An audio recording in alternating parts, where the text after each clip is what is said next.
You're listening to Shoe In, covering the ins and outs of all things footwear, from sneakers to heels, loafers to slippers, and every type of shoe in between. Brought to you by the FDRA, the Footwear Industries Association focused on retail, trade, politics, and fashion, helping create and enhance conversations on all things footwear. And now your footwear insiders, Matt Priest and Andy Polk. Folks, we are back in studio today, taping another wonderful, fantastic footwear episode. Self-described, of course. That's all we do. Someone has to praise us, no one else will. I don't know. You got to scratch it. You got to toot your own horn. That's exactly right. Folks, this is the Shoe and Show. We're covering the ins and outs of all things footwear. This is basically the footwear industry's platform for discussion on hot topics, challenges, opportunities. We talk about tips, best practices, consumer trends, everything out there that a shoe lover would want to hear about on the business side of the industry. And one of the key things that we're talking about this month, obviously during Black History Month, are diversity issues within the footwear industry. Yeah, so I wanted to bring in our guest for today, which is Jazerai Allen-Lord, and I would she has a few titles, a few different jobs. I feel like you can't tell the full footwear, story and sneakerhead community story without including Jazerai and her contributions. So I wanted to definitely have her on here today to just kind of give us a little bit about her background and all things like that. Jasmine's the author. She's, a blogger, writer, creative director, everything. So Jazerai, I don't know how you would explain yourself or how you introduce yourself to people, but if you could kind of give our audience your rundown a little bit about your background, that would be great. Girl, I am just a regular schmegular girl from LA.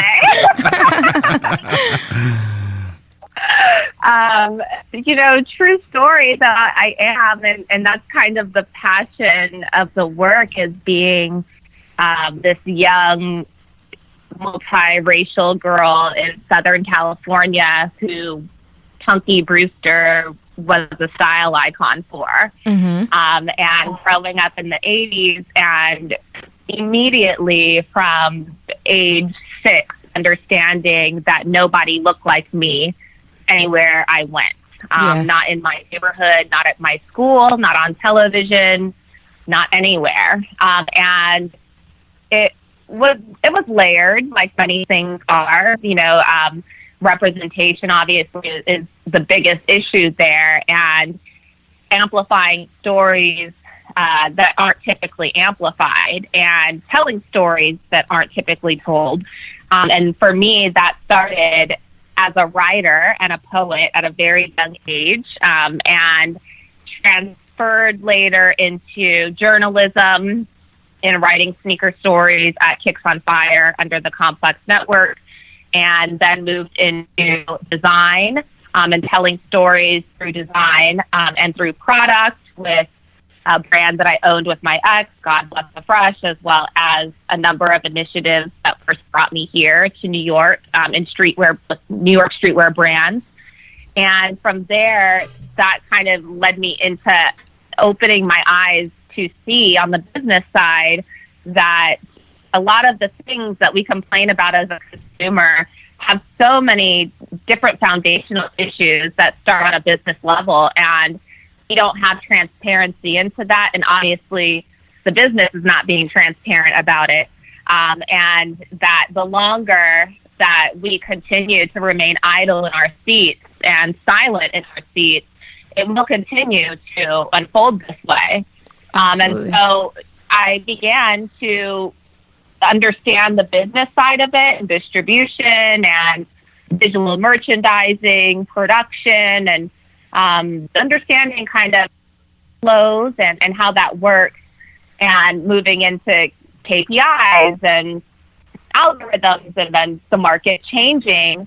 And that brought me into the agency world, which gave me another view at the sneaker world and footwear, in the footwear world and retail world, actually. And understanding how those retail issues kind of layer into what we experience as a consumer. And from there, I noticed that I was very lonely. I had always been the only female in the room working in sneakers, but now I'm like the only Black person in the room, the only woman in the, like the only everything kind of in the room. And it became imperative for me to create new tables and new rooms.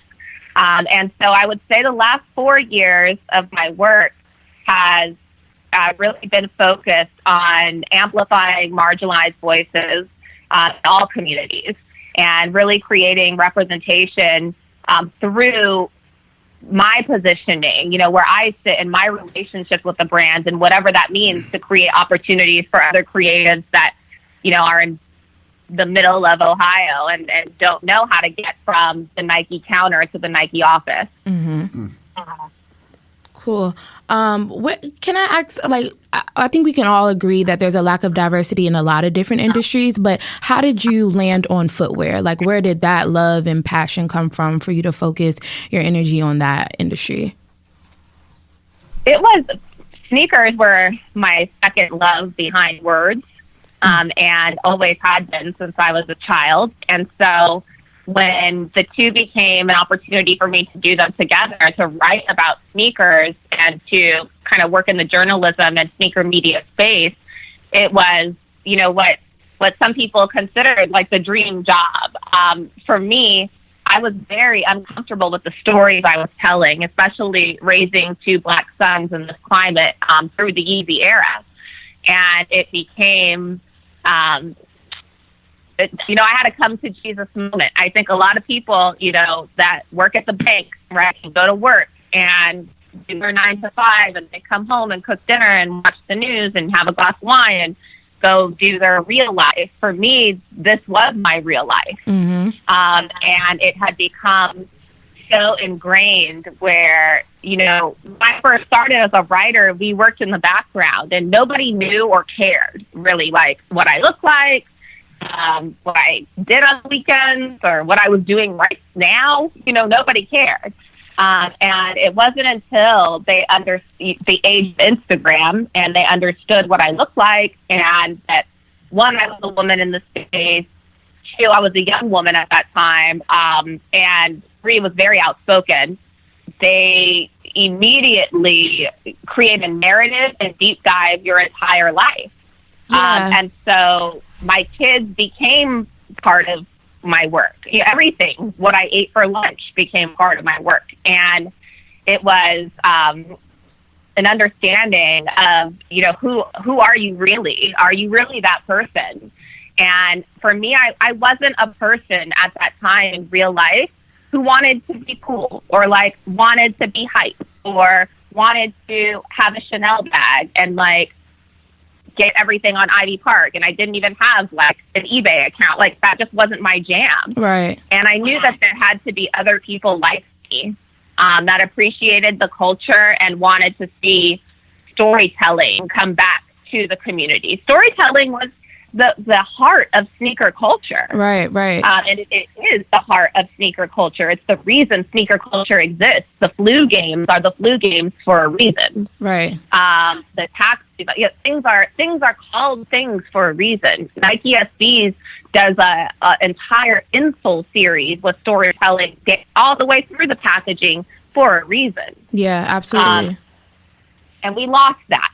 You know, we definitely lost that, and we continue to lose it. And so it's hard. It's definitely, sneaker is a culture right now. I don't think it's a community. Yeah. Oh, that's interesting. I've never thought about it in that way. I think, you know, you joined us for our African American Footwear Forum in Portland last August. And I think, you know, that's what we're kind of trying to do is create that community again to like connect everyone. So that's a very interesting point. I'll say that is that when I came to the Footwear Forum in Portland, that was my second time coming to Sneaker Week and my first time coming to the forum. And Sneaker Week, the first time, was the first time I felt that return of the community spirit to the culture. And the Footwear Forum was the first time in my career that I had ever met somebody that looked like me that sat in my seat. Yeah, and that's it so created crazy. such a form of community amongst people of color that work in the business. It felt kind of, so many people had comments about it feeling like this high school reunion. Yeah. Or people that but you don't spend time with. There's no space for it. Yeah. You don't get to share. Well, let me ask you this. I mean, as a platform, one of the things that, when we decided to do the forum last year in DC a year ago, this month, and then the Portland one, is that when we brought folks together, it was like that high school reunion vibe, but that was an event. That was a moment in time. And we want to create, as an organization, as a nonprofit, we want to create a platform to really drive this further and to really make change. So what do we do? Like, how do you advise us on creating the community, not just a network, not just a gathering, but the community? What can we do as a platform? If you were to advise us as FDRA, what should we be doing? I would say consistency. What I see the largest is people like doing something one time, and you never see it coming back, or it takes too long to come back. So consistency, just to see something happen 3 times in today's climate is big. So, one is consistency, and 2 is creating safe spaces in all of those places that you want to be. And so I think human and real life experience, you have that with the forum and for the network gathering, but it's creating a safe space for those people to continue to communicate. Is there some type of in the old days, right, we had networking brunches and things like that. But what does that look like today with these, Chris Burns I met through the panel, and that is somebody that I talk to weekly now. But we did that. We had to keep that fire ignited through Twitter, through reading each other's content, through LinkedIn, through Instagram. But having these people that are already loyal and that you've already created this emotional tie with, it's continuing that thread and staying top of mind, whether that's through a quick newsletter with a call to some type of what is your personal contribution. I would say that for myself and my business partner at Crush and Lovely, that was one of the biggest things that we started with when we had no resources, was just going around to different brands and saying to people, what are you doing to make change? We know that you're mad about your boss. You're mad about your company. You're mad about this, but are you taking a mentee? Are you training somebody? Are you creating a safe space? Are you donating time? Are you donating resources? What does that look like for you personally? What's your personal mark and your legacy? And we collected over 180 commitments from women across all of the sneaker brands across the country.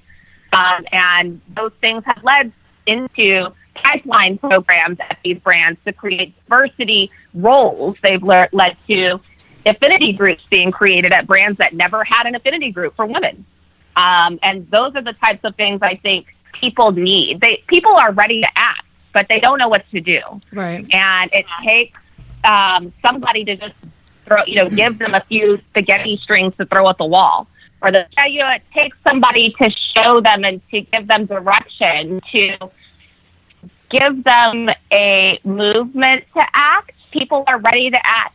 They need direction. It's a really interesting take on it, because there's so much of what we're trying to do that's focused at the brand level. What's the responsibility of the brand? What's the responsibility of the corporation to really kind of, develop an environment to help bring, diversify the ranks and bring in talent from all walks of life, and really to foster that and to curate that talent?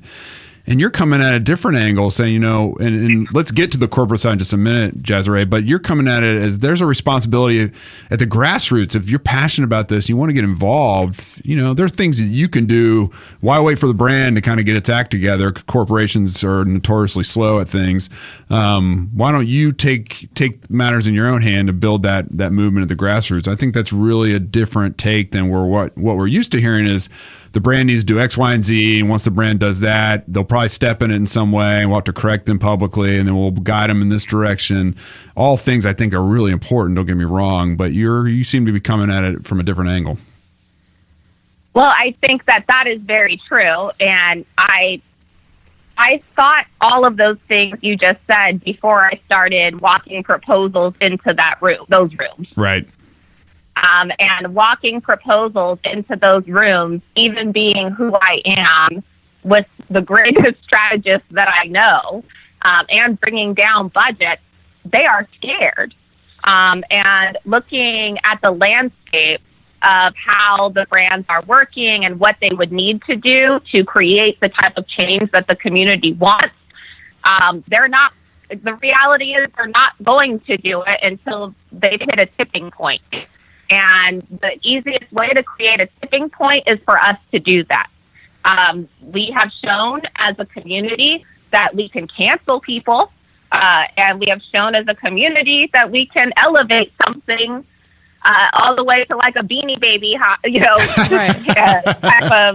of height. We can do that. And so why not, if all of us have the power to use our voice and only 10% of us have the knowledge of how to write a scope or how to answer an RFP, I think it's better to go where the numbers are and for everybody to use their talents, their specific talents to do what they can do. I think the other side of it, being in this community as a consumer for 30 years now and as a professional for 15 years, is that I'm tired of hearing my friends complain, and I said that during Sneaker Week. We have a responsibility if we're going to open our mouths to complain. If you are going to sit back and you're cool with how it is, and I personally don't hold you accountable, but in sneakers, there's two types of people you find that work in sneakers: people that just do their job, and people that really, really, really love streetwear. Right. There's no way around it. And so if you're that second person and you are from a marginalized group that's not being amplified, then it is your responsibility to say something.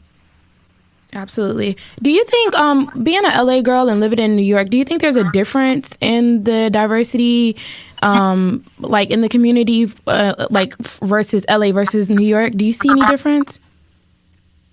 I think that there's equal diversity, but it's, and neither is, I love New York because I love the way that it's portrayed here, and I grew up on the West Coast. The West Coast is a melting pot. Mm-hmm. The West Coast is like everybody is everything, and that's okay. And everybody belongs everywhere, and there's not really a lot of separation, but then you see there's a typical amplified Aaliyah look that kind of comes from that vibe. Right.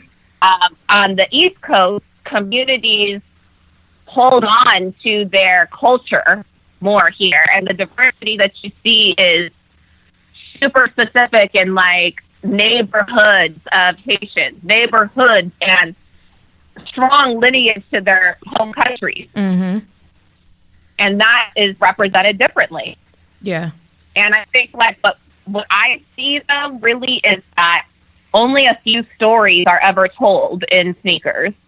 And most of the time that is a white woman, a light-skinned black girl, or a racially ambiguous girl with hoop earrings and long hair.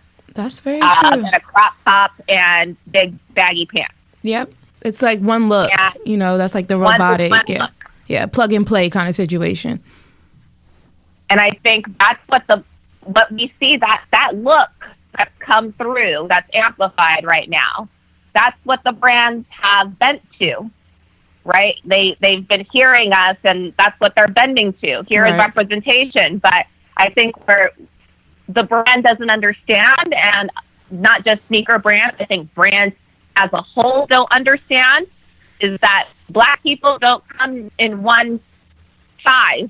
Right. And there's plenty of stories. If you say that you want to represent Black women, we need to represent all facets of Black women. Absolutely. If you say that you want to represent athletes, even you today as a strategist, you cannot sell a young basketball player with just basketball. They are so much more than that. And they don't want to see that all the time. They're designing clothes, and they shoot photos, and they rap on the weekends.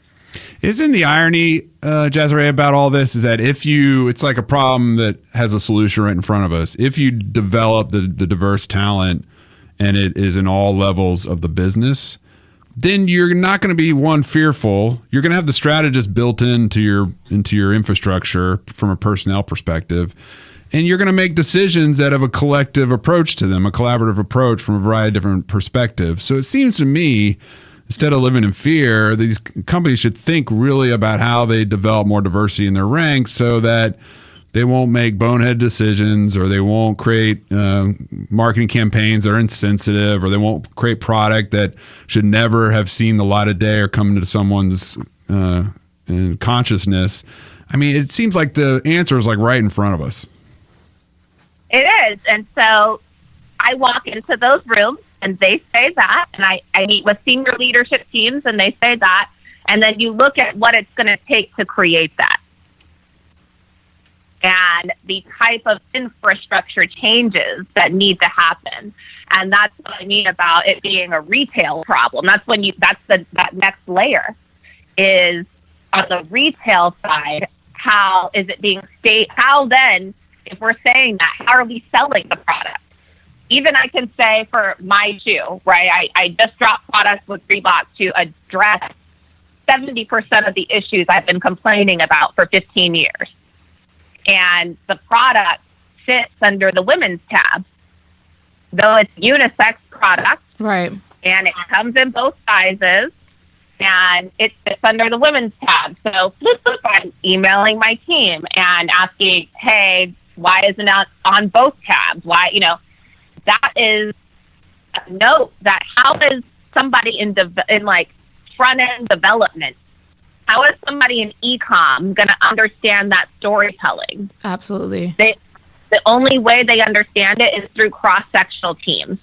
And that's what my business partner and I have spent 17 months now doing, is trying to convince all of these brands, not just footwear, but brands that touch sneakers and entertainment, that they need to redesign their infrastructure in order to support a lot of these changes that need to happen. Because it sounds easy to just change talent and hire a couple people here, but that story has to be told in marketing. That story needs to be told in PR. That story needs to be told in all regions, on e-com, digital, and B&M. Bricks and clicks, they need to be one. All of these things kind of have to happen, which in turn takes major shifts. Yeah. And I think we see that, though. I mean, you guys are the business people, but we see that. We see layoffs. We see budget changes. We are seeing that right now. I think you're right. I think as much as when we talk about transformations that have happened in the footwear industry on the business side with the models and trying to adjust to e-commerce and develop new product with innovation materials, there's still a lot more that's coming. There's a lot more coming in terms of the diverse talent needed to focus on designing shoes in CADs and 3D. And there's a lot more talent needed in terms of channeling e-commerce and developing brands through D2C. I think almost every facet of our industry is changing, whether people realize it or not. And I completely agree that it's really hard for brands to swallow that they're going to have to change workflows and change talent. But in order to get to the next level, the 2020s, what's coming at our industry is we're not going to have a choice anymore. We're going to be forced to change. And it's coming on diversity issues. It's coming on, like, we're going to have to hire people we've never hired before in our industry, like scientists, more chemists, like crazy job descriptions that are going to be, multifaceted, should include different types of ethnicities all across the board from all over the place, because ultimately the additional thing is not just changing in business models, but changing in consumers as we look overseas and how we start to market culture here overseas to increase sales. So there's a lot of stuff coming at us. Yeah, and I think just to your point there, looking at it from the other side, like we've just touched on 10% of the challenges that they face internally at the brand.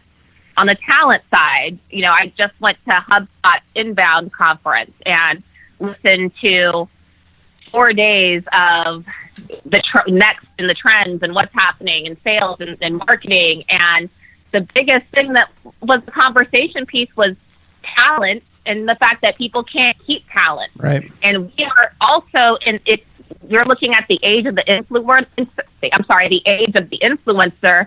That is the age of the entrepreneur. And that young designer does not want to go in-house. That young designer does not want to go to a brand. They don't have the dreams that I would say 30-plus sneaker community has. They want to be on their own. They, especially Gen Z, they're looking at how you fit into their brand. Right. And so it's also challenging on that side of it. I can even tell you, I have a team at an agency that I work on a Hollywood model. So I have a core team of 3 people, and I build specifically an authentic team for whatever project it is, whatever that project needs, and I find that voice for it. And I have to work that way because nobody wants to come in-house and commit. And so, and that's me, and Wow. working on the type of work that I do. And even myself, like I'm not signed to Reebok. I won't sign to somebody because right now I can work with everybody. And that's again, like That's the gig economy. in order to get the best, yeah, to get the best talent, we have to be offering different things. That's so true. That's the gig economy right there, and that's a generational shift where people are going to be known for a variety of different. I mean, in all honesty, we just had Chris Burns on the podcast. He's been on a multitude of times. He's outspoken as well, to use your term, and he has a ton of things going. And you guys are just Renaissance people. That's what it boils down to. And you just are working all different angles and have a lot of different expertise in a lot of different areas. And so, that's just. I tell all my clients the same thing. When you're ready to cut the check, I'll come in.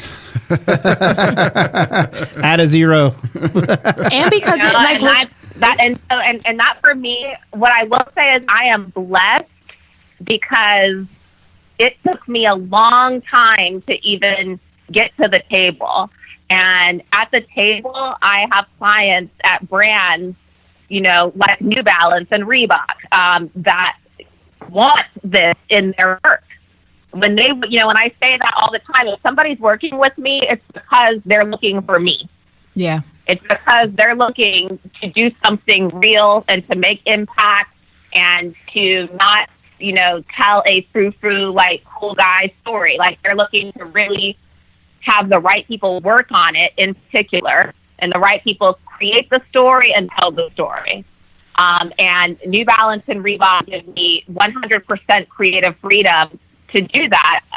And my regular work is strategizing their launches and not designing shoes. For me, the beauty of the product is to be able to have the numbers to go back to the brands and say, this is what they want.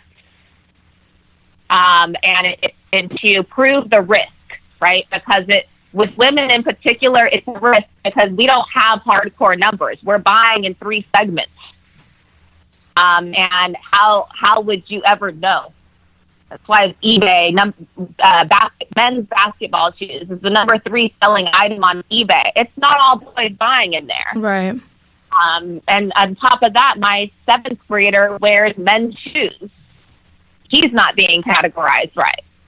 Right. That's a great point. Number 1 for me was to capture the data. Reebok blessed me in giving me the creative freedom to strategize the back end of the package, to put the talent together, and to put faith in the fact that what I say, even with no data behind it, they feel is right. And now we have the data and the numbers.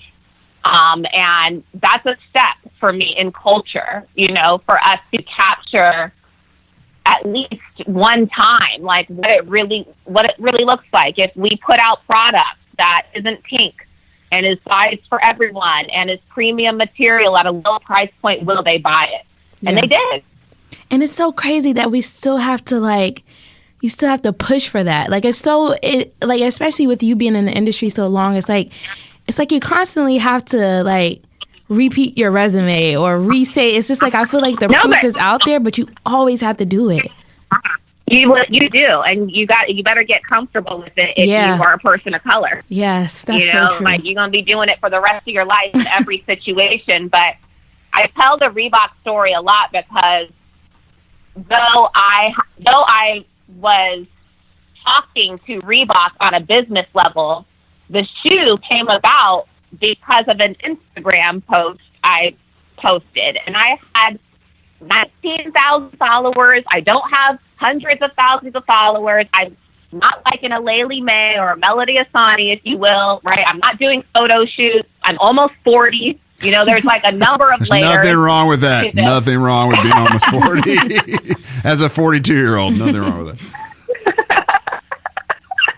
And I post on Instagram myself in my San Diego State hoodie from college and a pair of sweatpants from Amazon and my Shacknosis and say, I remember when we would get bullied for dressing like this, and now girls wear $1,000 sweatpants and call it athleisure. Yeah. And a developer from Reebok saw it, and she just started tagging everybody in her company. Wow. On it, and they were like, who is this girl? And so when I say to young people, use your voice, from where you sit. Yeah. I really mean it, because from there, she invited me into the office, and I went and talked to 10 women across the brand about what my problems were. And then from there, they asked, how can we fix it? And we get to the product, and we get to the path, and through all this, we're seeing these other things. Oh, e-com, all these other flags that are coming up. Even in developing the shoe, I wanted to do a Club C, and I go to do it, and the women's run doesn't include my older son's size. Right. And I'm like, I can't run women's period, not only because I want to buy a 6, not an 8, but because I would then be designing product that my kids can't even wear. Yeah. And what does that mean to me? Nothing. Right. And so I flagged that, and development is oh my God, a lot of things is just ignorance that they don't know are problems. Yeah. And I got to walk through each of those and solve all these little problems. And on one hand, it was so fulfilling to be able to offer this product in the market. I'm down to 10 pairs in the United States and sold out in countries I've never been to. And on the other hand, it showed me how much further we need to go. Yeah, and you're selling out in a short... so many problems. Yeah, you're selling out in a short period of time. It's not like you released these sneakers a year ago. It happened fast. So congratulations on the success with that. I know you've had other collabs, but this Reebok collab looked a little different to me compared to the other ones that you've had. So I've always wanted to know, directly what that experience was and how that came about. So congratulations on that. Thank you. And you're one of the few people that noticed that the influencer shoes I did with Adidas were Wex used to hit me up to do colorways for when my Adidas would drop their customization. So for when the pro model goes up, it's I'm doing a couple colorways that they would put as promo colorways on the site to inspire you. And then they would run my shoes and use those shoes in whatever activation they were doing to promote the launch of whatever my Adidas silhouette this was. Back then, I was super confined to whatever capabilities were available through my Adidas as well as silhouette. And my aesthetic was different when I started. And that's something that I think people now are going to have to learn how to adjust through. I was 26 and I was wearing shoes with prints all over them. And I was wearing like Jordans and high tops and like, you know, all kinds of dunks and SBs and just wild stuff. And now at 38, I'm like down to 120 pairs of shoes. I wear the same 6 all the time. I wear the club C, the regular like $78 club C every day of my life. Yeah. And I really wanted to design for who I was today. Yeah, it was perfect because you can wear it with everything. Maybe people know me as. Yeah. Well, thank you so much, Jazerai, for spending time with us today. I think like your perspective is always going to be needed. You've kind of been in the digital world before it was like as popular as it is now. You've been an influencer before that word, I feel like, became a real term. So I would like to have her come back and talk about strategic communications around branding. Yeah. I think that'd be a hugely important conversation to have in the future around, because there's a ton of startups up there all over the place that could use that advice. But also, I just think it's really interesting to talk about the processes around developing talent and developing messaging and ideas around a product. Mm-hmm. And we haven't really had these conversations before. Yeah. She definitely gives a different perspective for that, for sure. Yeah, I'll tell you guys first that my partners at Crush and Lovely and I, we've been working. We've had this team doing this work for about 2.5 years, but as of right now, in 2020, we are kind of breaking into a sister company and focusing our money and our intention and our time on creating a sister agency that does specifically this. And solving some of those strategic messaging problems, developing talent that is accessible to be used not just by us but anybody, preferred partners in those things, and creating trusted networks amongst marginalized groups. So we would love to come back and chat. Yes. Yeah, that would be awesome. We have a soft opening in a couple months, and that's where my time is right now. Our first project is our first official project under this name. We've done many, but our name is work in progress still. But our first one is with Kauai and New Balance. Oh, that's it's awesome! A community event with the Boys and Girls Club as part of their Black History Month, their inaugural Black History Month patch. So awesome. We're really serious about digging in and putting together the right teams and making sure the right stories are told. Yeah. Awesome. Well, folks, you heard it here first. Again, how important diversity is to our industry, how important it is to not just at a brand level and responsibility, but also at the grassroots level, right, Jasmine? I mean, it's incumbent upon people to, if you're really passionate and interested, you can't give up, but you have to make sure that you're doing all the right professional things. Plug in, get involved, don't give up, keep going after it, find mentors, and you can have great success. And we'll keep plugging in on our end and become continue to be the platform that hosts these conversations and hosts events, and hopefully help facilitate that community that everybody is looking for. Folks, again, Shoe and Show, you can go to shoeandshow.com.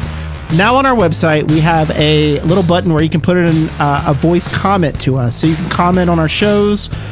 You can leave us a voicemail expressing your opinion on these conversations. If it's super good, we'll post it on our next show and we'll talk about it. So you'll actually be a guest on Shoe and Show. Please go to the website, shoeandshow.com. You can see our entire catalog. It's almost 200 episodes at this point. If you're new to the footwear industry, this is a great resource for you to learn more about all facets of footwear. And on behalf of our great guests and our team in studio, thank you for listening. Until next time, Shoe In is out. Shoe In has been brought to you by the FDRA, the Footwear Industries Association focused on retail, trade, politics, and fashion, helping create and enhance conversations on all things footwear. For information about FDRA, visit fdra.org.